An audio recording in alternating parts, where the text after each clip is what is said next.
Alors, nouvelle question dans la boîte à questions. Comment se prémunir des risques de dissociation et de décompensation psychotique? La grande question. La grande question qui fait peur. La grande question qui fait peur. Alors, pour ce qui concerne la dissociation, en tout cas, cet aspect de la personne qu'on accompagne qui peut complètement s'amalgamer à son espace traumatique et être de moins en moins présente. Ouais, j'ai envie de le dire comme ça. Là, vraiment, dans la sécurité relationnelle qu'on installe avant et pendant les protocoles DCMO, on se prémunit vraiment de ça. Et en tout cas, même si la personne a tendance à se dissocier, à passer en dorsale, pour ceux qui connaissent la théorie polyvagale, on apprend dans la formation à l'observer, ça, à le ressentir même, j'ai envie de dire, et à aider la personne à réguler pour se reconnecter au présent et au lien que l'on installe entre nous et elle. Ouais.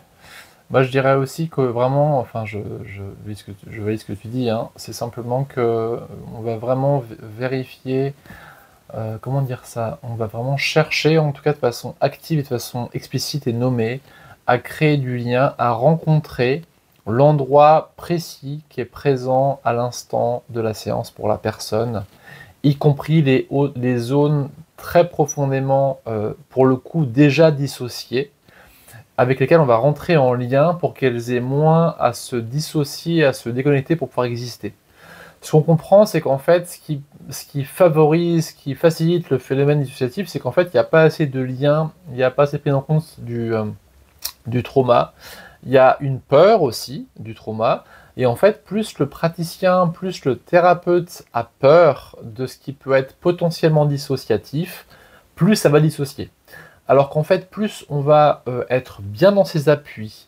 Je parle au niveau aussi nerveusement et pas seulement cognitivement, hein, mais que tout l'être du thérapeute soit bien dans ses appuis, clair, n'ait pas peur et cherche de façon active et explicite à mettre du lien là où, dans l'endroit précis du patient, client, sujet, là où c'est seul et dissocié, ça va justement recréer du lien là où la personne est habituée et pourrait encore davantage se dissocier, se couper, se déconnecter.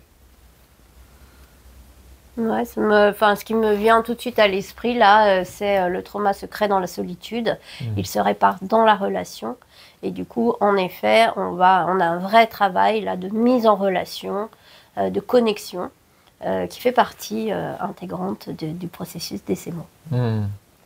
Et en effet, moi, ça fait 15 ans que je travaille. Je crois ne jamais avoir affaire à des personnes qui décompensent liées à un travail que j'ai fait moi. Si ça arrive, c'est pris en charge et la personne peut relativement facilement recompenser. On a eu juste, il faut le dire, en fait, pour être transparent à mon sens, un cas en formation d'une stagiaire qui aurait, entre guillemets, décompensé juste après, mais parce que les règles de sécurité que j'avais posées en amont n'ont pas été respectées.